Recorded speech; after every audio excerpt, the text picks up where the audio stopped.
Chapter 25. Sparks has some news. And I say, old man, your horse will die. And I say so, and I know so. I say, old man, your horse will die. Oh, poor old man. Halyard Shanty. Know anything about first aid, Lindsay? Bert nodded. You, Sparks? The wireless operator attempted an offhand manner. A little, Captain, he answered, flicking away a newly lighted cigarette and lighting another. Then I have work for you both. Steward, see that mess boys keep us supplied with hot water. Obediently, the two youths followed the captain below, carefully avoiding each other's eyes. At the medicine locker adjoining the captain's stateroom, they filled their arms with surgical material, which they carried to the saloon. Dr. Hayes was there, coat off and shirt sleeves rolled up, working over the wounded in what Bert thought was a bewildered, aimless manner. Help the doctor, Sparks, the captain directed. Lindsay, you stay with me. Finally, Bert found his voice. Old Smith was shot, Captain. Can we look after him first? He can wait, the skipper answered. These men need attention more than he does. Then it's not serious. Through the left shoulder. Missed his lung, I think. So, while Bert washed wounds, applied tourniquets, and bandaged cuts after the captain had sewn them up, his heart sang a little song of joy. The dour old sailor was not dead. Old Smith had a chance. The thought made it easier to stand the bloody work in this chamber of horrors. Old Smith, lying by himself up there in the chart house, had a chance. By mid-afternoon, all the men in the saloon had been cared for. One more was carried out to join the dead on the deck load. Then Bert stood beside the settee in the chart house while Captain Hagestrom probed for the bullet in Old Smith's shoulder. With jaws clamped shut, Old Smith stared at the ceiling. When it was over, he glanced once at his young partner and closed his eyes. The steward appeared in the doorway.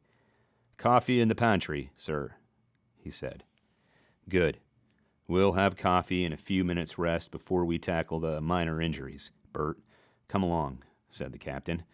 So Bert Lindsay, ordinary seaman, had coffee and sandwiches with the master of the vessel, the doctor, and the wireless operator. Then they worked until supper time, dressing the minor injuries of the crew. The Chinese, the boy learned, preferred their own remedies to the surgical aid of the Westerners. The rest of the China gang, the captain said, will have to wait until morning. Bert went into the lazarette to change from his blood-stained clothes. In his bunk, a small, restless figure, babbling incoherently. Bert flushed with shame. Bill Billings. He had completely forgotten the boy whose warning of the attack had perhaps saved the vessel from the mutineers. On legs so tired that he had to force them to obey his will, Bert ran down the corridor in search of the skipper. He found him about to enter the mess and related briefly the story of Bill Billings. Without a word, the captain walked back to the lazarette. Together they carried the light burden into the sickbay and dressed one more wound. Immediately after supper, for which he had little appetite, Bert crawled into his bunk. Too tired and troubled to sleep, he lay listening to the wheelhouse bell above his head, clang away the half hours. Except for the bell, with its faint echo from the lookout's bell forward, the heavy breathing of his comrades, and the regular tread of the second's wooden shoes on the deck a foot or two above him, the great vessel was as silent as a grave.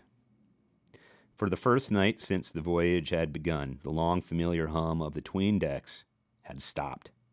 Bert found himself straining his ears to catch some vestige of it, but there was nothing but heavy silence and the penetrating cold. Once he dozed and woke with his forehead moist with perspiration. He had imagined that death had stalked through the vessel, laying his bloody hand on every man aboard except himself and the heavy-footed mate on the poop. He did not doze again.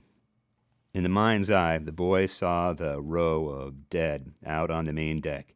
Pete Condon was there, whom Fong Tuck had murdered in cold blood. Or should he say executed. Far away, on the mantel above Hargrave's fireplace, was a damaged ship model, the sole monument of an evil, wasted life. Fong Tuck would go back there and stare enigmatically at the model as he shuffled in to summon Hargrave to his dinner. It was strange that men could die such violent deaths without making a greater stir in the lives of those who survived.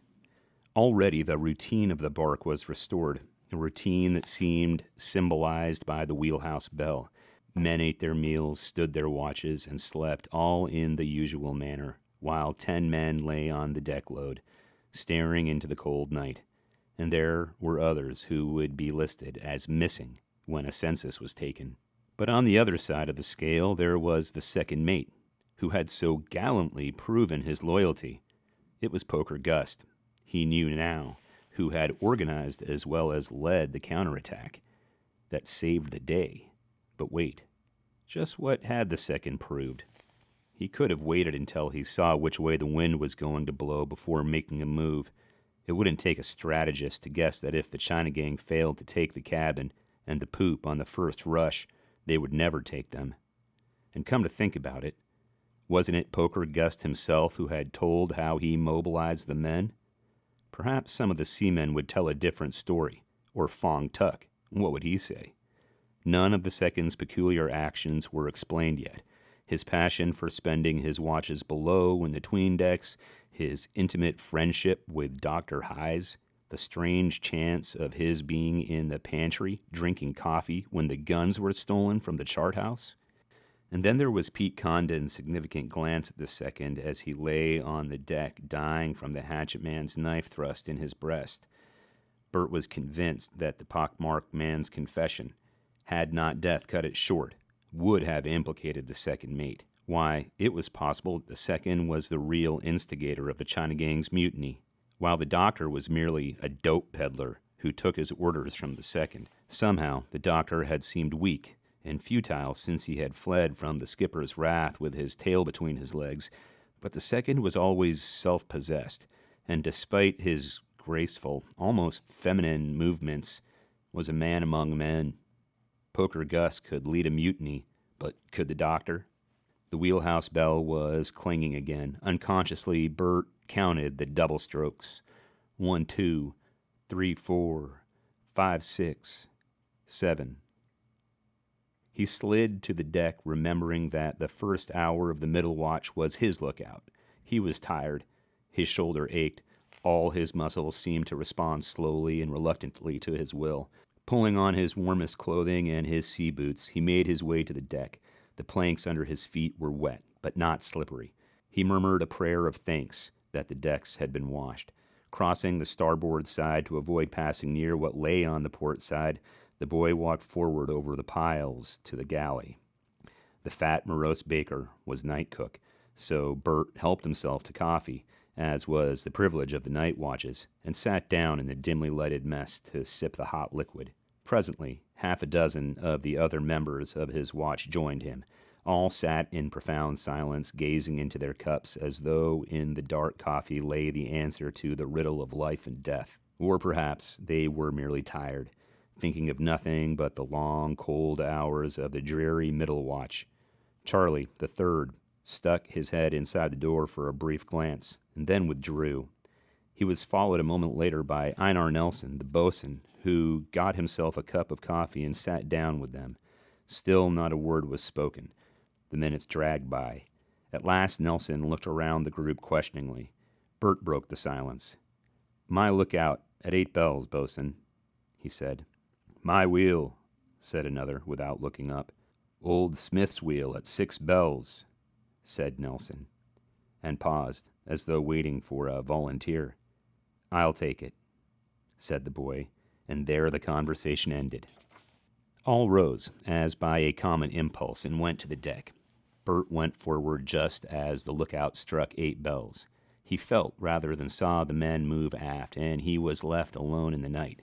He climbed to the forecastle head, walked from side to side to see that the lights were burning, and fell to pacing methodically in the lee of the fore topmast staysail.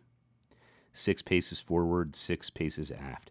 6 forward, 6 aft, while the long, steep bowsprit poked its way into the night. At the end of an hour, he struck 2 bells and was relieved. Now he could pace in the comparative shelter of the deckhouse. But time had ceased to matter. The next 2 hours might have been 5 minutes or a week. At 6 bells, he went to the wheel. "Northwest, a half notch," said the man he relieved. "Northwest, a half notch," the boy repeated. The hour passed like the 2 before it. At 8 bells, when another gray day was beginning to show, he repeated the course to the next man and went back to his bunk. It was the tall chief mate who paced the poop now, and there was something soothing about the steady rhythm of his steps. With their monotonous beat in his ears, Bert slipped gradually into a deep sleep. The wheelhouse bell clanged regularly at half-hour intervals. Men moved about the lazarette. The chief mate's measured tread gave way to the click of the second's wooden shoes. Then many feet tramped over the poop, but still the boy slept on. When he awoke, it was nearly noon, just time to dress and eat his dinner before he went on watch again. As he walked quickly down the corridor, the door of the wireless room burst open and Sparks rushed past with a radiogram in his hand on his way to the poop. Bert glanced at him curiously. Sparks was not often in such a wild hurry. He must have important news. Then Bert promptly forgot the incident as he stepped out to the deck. The deck was deserted, save for a few of the crew and a line of injured tween-deckers awaiting their turns for surgical attention. At once, Bert glanced toward the after end of the port deck load where the 10 still forms had lain. They were gone. With a sense of relief, the boy realized that he had slept through the wholesale burial service. The removal of the corpses must have had a similar effect on others, for when Bert entered the mess, the men were beginning to eat with their usual excellent appetites, and were talking freely. Many of them wore bandages which he had put on the afternoon before. Several voices greeted him as he entered. "Hello, kid." "Hey, lo, Goonie Killer. Been overboard yet today?" "Say, Doc, when do I get a fresh bandage?" "I'll let the kid alone. Can't you see he wants to get at that there caviar and demitasse?" Bert laughed and helped himself generously to salt beef, boiled potatoes, and string beans. He read good fellowship in the men's greetings, and he was content. Between mouthfuls, he returned their sallies.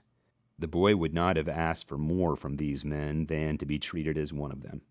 Einar Nelson came into the mess late. "Sparks has some news," he announced as he took his place. "Yeah, ice and headwinds and Bering Sea, I suppose," a seaman suggested cynically. "Any news aboard this hooker is bad," opined another. Bert listened to their voices rather than their words. It is the inalienable right of sailors to grumble, he had discovered, and from their habitual exercise of the right it became a habit. He smiled inwardly now, for he recognized in the grumble merely the habit. Actually, they were in good humor. They had had a highly satisfactory fight, and now, with the pass so near, they foresaw a successful end to a long and trying voyage. "Nah, you crepe hangers," said the boatswain. "It's good news. The mailboat Star just left Chignik, so it'll pass us somewhere in the Bering Sea. That means letters from home." "Yeah, sure. Now sing us the one about somewhere in France is a lily, so I can have a good cry." Bert waited expectantly for the rest of the news, but there was no more. He thought, that's good news all right, but I wonder if that alone would make Sparks so excited and so anxious to get to the captain.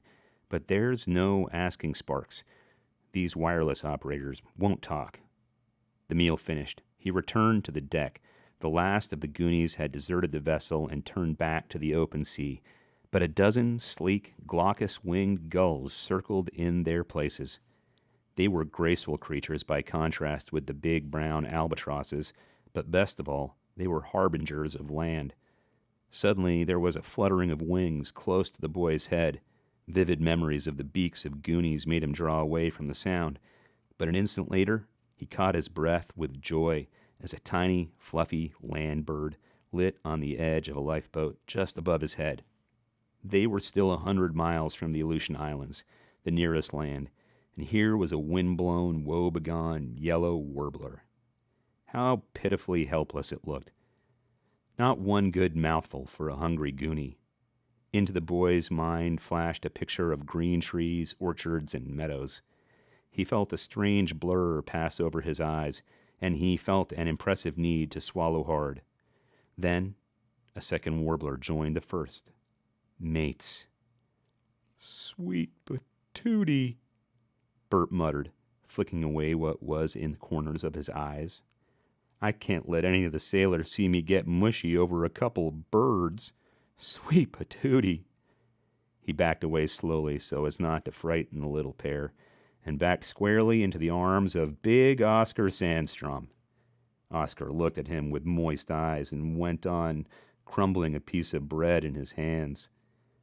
By Yiminy, said the giant Swede in a soft voice, and after a moment, by Yiminy. He handed part of his crumbled bread to Bert and seemed to be groping in his mind for words. At last he murmured slowly, It just make you feel funny, don't it? The boy nodded silently, and together they watched the tiny birds peck eagerly at the crumbs that they tossed to the top of the lifeboat.